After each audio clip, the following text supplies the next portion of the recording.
Hello and welcome to Community Connection. I'm Iowa City Mayor Bruce Teague. This show is designed to highlight the way our community is overcoming the obstacles of coronavirus. In many aspects of life, that means altering the way we normally do things. And this includes demonstrating our most democratic right, voting. June 2nd is Iowa's primary, and while going to the polls is the normal rally cry, voting by absentee ballot is the preferred method during this pandemic. Joining me to discuss voting by mail is Johnson County Auditor Travis Weipert. Thanks for joining me, Travis. Well, thank you, Mayor Teague, for having me on.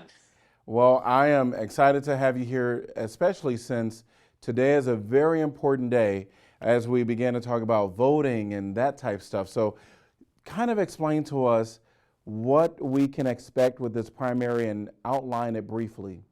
Yeah, so today's the first day that we can start mailing out absentee ballots. Actually, I think it's tomorrow, but we're right at that point now. What you can expect is we've shrunk the number of sites from 57 to 46. A lot of that is to do with safety concerns, plus with the students not being here. But then to kind of do the counteractive or the reverse is everybody's going to receive an absentee request starting next week. So you'll be able to mail that in. We'll send you your ballot. You won't have to leave home. So if you were one of those sites that you normally walk to and unfortunately we closed it or merged it with another, this will be your option, the best way, I guess, for you to be able to cast your vote. Well, that'll make it a new world where you're automatically sending these out because normally you have to do what I've done in the past is, I get it in the mail because I've often done absentee ballot request. And so I just fill out the request and send it in and voila, there goes my ballot. So for those that haven't done absentee ballot, this could be a lot of individuals' first time. What does that look like when they get it? What is that time frame for returning it? Tell us about that. The absentee request forms will be mailed to every person. If you want a ballot, you just fill it out, mail it back to us. Normally, we have to have that ballot in the mail within 24 hours. Obviously, under these circumstances, the Secretary of State has waived that rule to at least give us a little extra time because we're expecting probably 1,000, 2,000 requests to come in that first day that mailer hits. But once we receive your absentee request, we mail you a ballot. And all you got to do is fill it out and drop it in the mail Monday before the election, and you're good to go. All right. So then they'll get that ballot and they'll return it. So what happens if someone misplaces or can't find their ballot? Well, it depends, I guess. If they decide to go to the polls, we'll go ahead and void the ballot. If they lose it at home, we'd mail them another. Every ballot here is tracked. You always hear about election fraud. Every ballot, we know where it is, who has it. Well, even if it's lost, there's no way somebody's double voting. So we make sure all that happens. We know where things are going. If you ever look at the envelopes, you'll see barcodes on everything. That's us tracking where the information or where the envelope and ballot are going. Now, having said that, because we track it, that does not mean we know how you vote. We do not know how any person votes because those envelopes are open and the ballot is just randomly pulled out and thrown in a pile and then run through a tabulator. Because that's always one of the questions I get is, well, how do I know you're not looking at how I voted? Well, we have a process in place to make sure that we do not know how any voter voted. I think that's real important to state because I know when I get my absentee ballot, there's this little envelope that says place your ballot in there. And so that's kind of the security envelope that when it does come on your end, I'm assuming that you take it out kind of blindly and place it into the scanner where no one knows the way that one voted. Absolutely. And not only that, usually when those envelopes are open, lots of times those envelopes, when we open them, we run them through a machine that does it for us. they may be face up, face down. I mean, they're, so it's not like every envelope is face up with every voter's name on it. So we know as we pull out their ballots how they voted. And again, like you said, you also have the secrecy envelope. So you pull that out with the ballot inside of it. They set that over on a separate spot on the table. And then once they get done through all the envelopes, then they start going through and pulling the ballots out and stacking those to run through a tabulator. So at no time do we ever have a clue how you voted. All right. So at least that's good to know that when people do vote, that'll still be secret, and Yes. that won't be at the knowledge of anyone else. So, all right. So we have the absentee ballots going out, the request form for that, and for those individuals that still want to go to the polling places, typically we would have early voting. What happens with early voting during this Corona season? So right now, the big thing is absentee is kind of our only early voting. We are not having any satellite sites. Normally, we'd have something at the library, U of I hospitals. Obviously, we're not allowed in there right now, which we totally understand. The reasoning behind that. The big thing that we're still waiting on is figuring out if we're going to have early voting here at the office. We've talked about doing kind of like a curbside voting along the side of the building, where staff would come out in protective gear and vote you at your car if you want to come down here and vote. But we're still waiting for details from the Secretary of State on that. All right. And then and again, this is only, you're mailing out the absentee ballots only to registered voters, correct? It's actually the absentee request form. Yep. Any voter that is in the system is still active will receive a request form from the Secretary of State's office. And if you're worried you might not have received one or accidentally threw it away, that's out on our website. Go out, print it off, fill it out, mail it in, and we'll get your ballot out to you. And for those that aren't registered to vote or uncertain if they're registered to vote, because sometimes I think people don't remember if they are or not, how can they get registered to vote during this time? It's kind of the same deal. Go out to our website, print off a voter registration form, fill it out, mail it in. We'll get you registered if you're not registered, but also at the same time want to request an absentee ballot. If you fill out the registration form and the absentee request form, we'll get it processed. Make sure you say who you are and get your absentee ballot out to you. I know people have moved during this time, either from other communities outside of Johnson County. And so definitely for those individuals that are out there, go to your website and get that information so that they can receive the information so that they can vote either by absentee or on the day of the polling. For candidates, where can they go to learn about candidates? Because we do have a few candidates that are definitely on the ballot here. So what does that look like to get educated about some of our candidates? Yeah, here in Iowa, we're a little different than, say, Washington, where they mail out a little booklet with information about every candidate.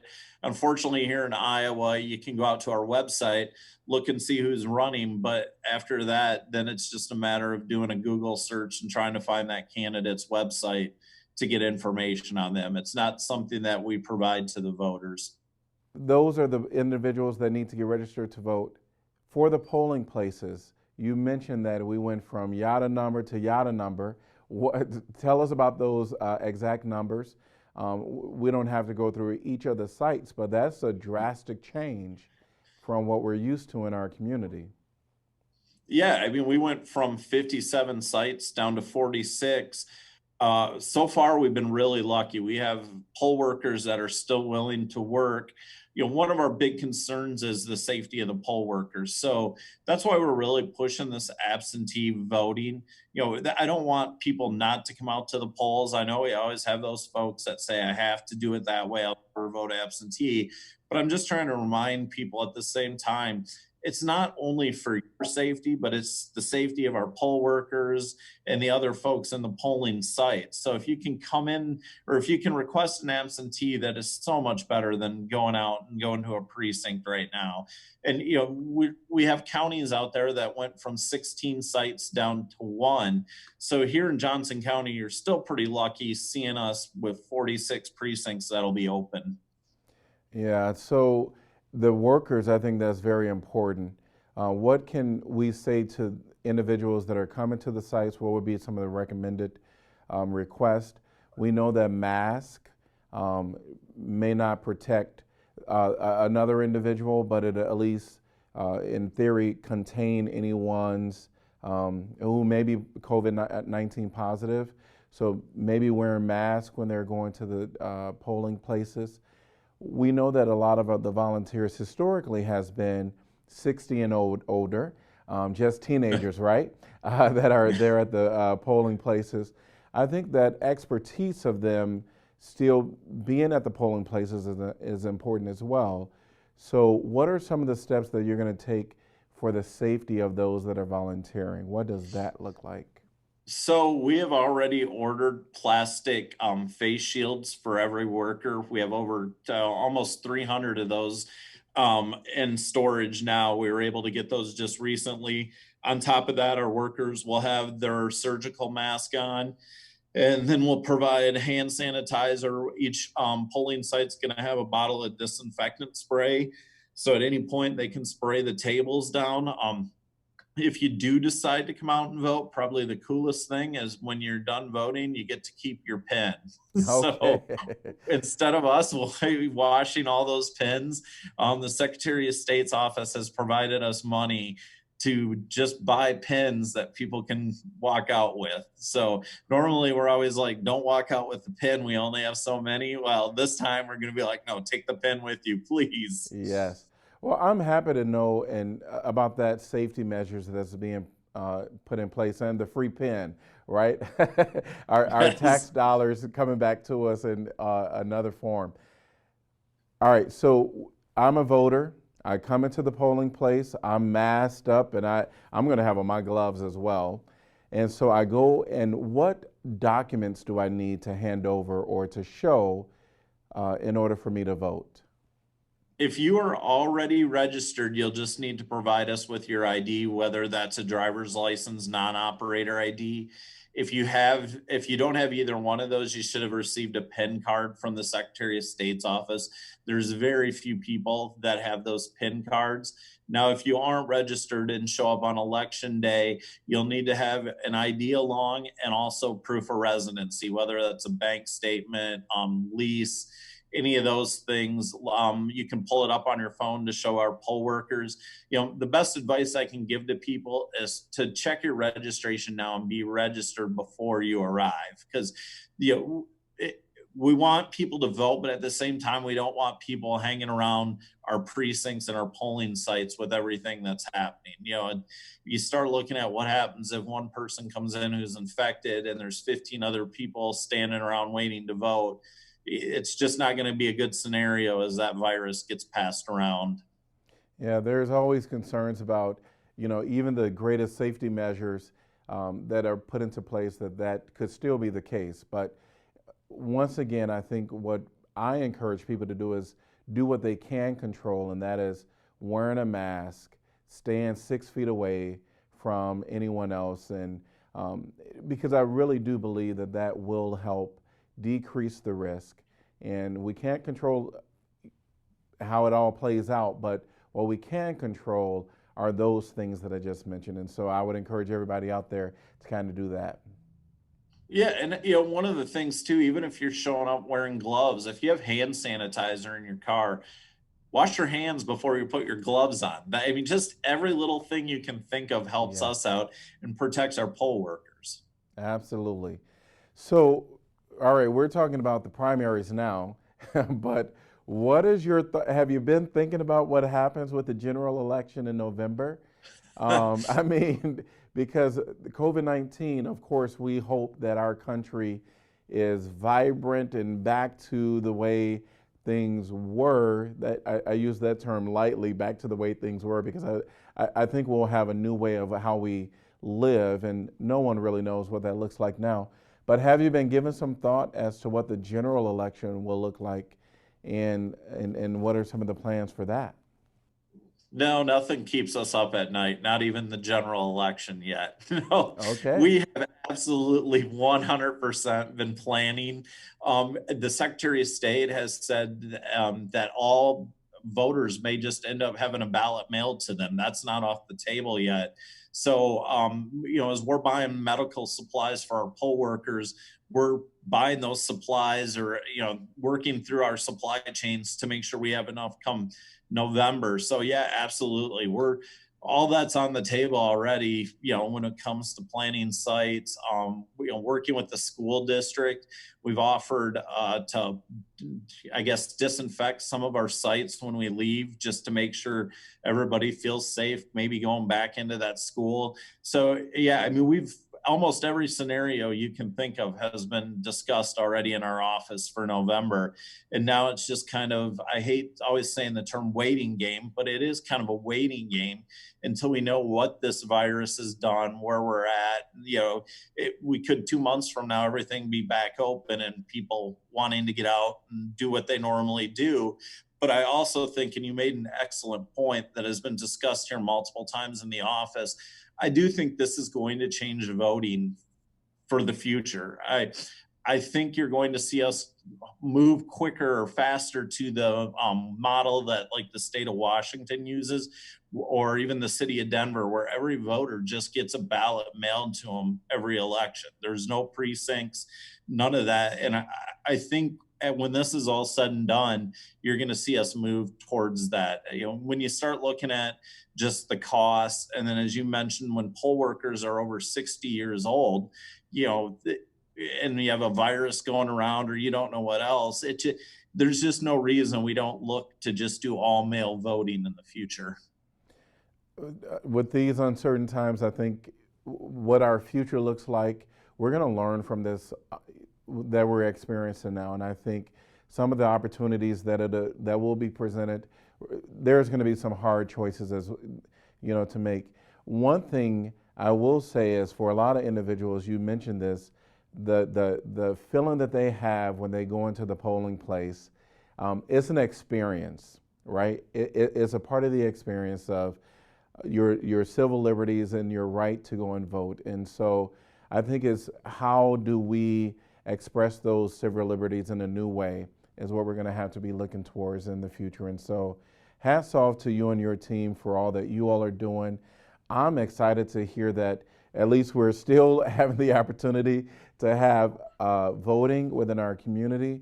You all have thought of a lot, especially when it comes down to the safety of the volunteers that we are so appreciative for, because they do have expert knowledge in how that runs. I think that's important.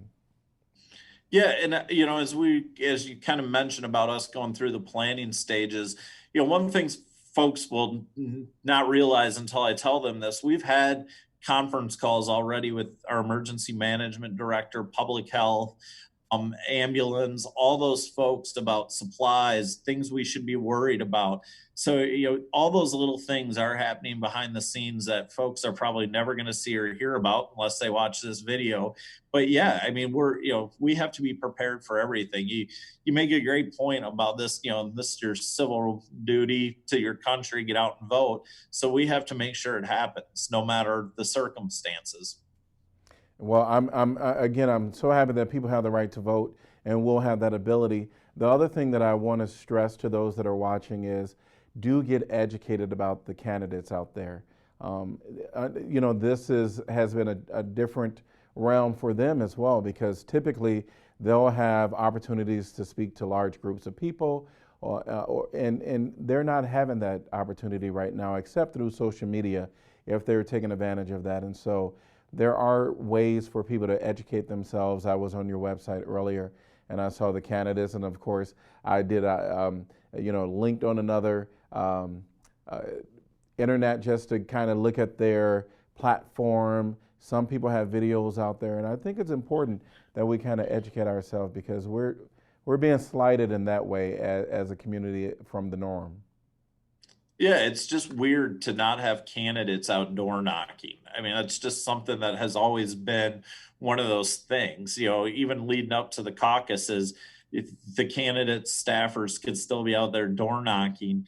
And now we're at the point where the only way candidates can really reach people is social media or website. So yeah, it's just, it's different. And that's why people should go out and research the candidates, because unfortunately, you're probably not going to get to meet with them one-on-one before the election. As a formal candidate, I will tell you that please go to the websites and search the candidates, because I think that personal touch of knocking on the door and saying, hello, this is, what's your name, and introducing yourself and having a conversation, that's a missing piece for a lot of people. But the opportunity definitely is there for individuals to educate themselves about the candidates and give everyone a fair chance at understanding what their platform is and moving from there. So I appreciate your website having that opportunity there as well. Well, we try to keep the public informed as best as we can. And we're here, taxpayers pay our salaries. We're here to provide a service to the community, and we want to make sure it's easy as possible for the voter. Well, it sounds like you've been very busy right now, so I think our tax dollars are doing well. Again, I want to thank you for the time of coming on and just having a conversation with us, because I think there's many ways where your message is getting out, and this is one other way that I felt that we can support as a city to get out your message. And so thanks again. Of course, on our city website, there's some material there. And I know that you all are doing some things through various ways to get the message out to go and vote, and ways voting will happen. So thanks again for coming on and sharing. Is there anything else you want to just say to the public? I think the big thing is when we're able to start accepting absentee requests 120 days out from the November election. So, look for us to start pushing that message over the summer. So you can already send in your absentee request. We'll get you in the system. So, that way you're not worrying about it 2 weeks before the election. So, it's one of those things that this summer we're probably going to be pushing pretty hard to keep people safe, is get your absentee requests in now. All right. Well, there you have it. Thank you so much for being a part, and thanks for all that you do. And we're looking forward to the results of this this pandemic voting primary results. So thanks again. Thank you, Mr. Mayor. All right. And for more information on the coronavirus response, including city closures and resources from our health experts, head to icgov.org/coronavirus.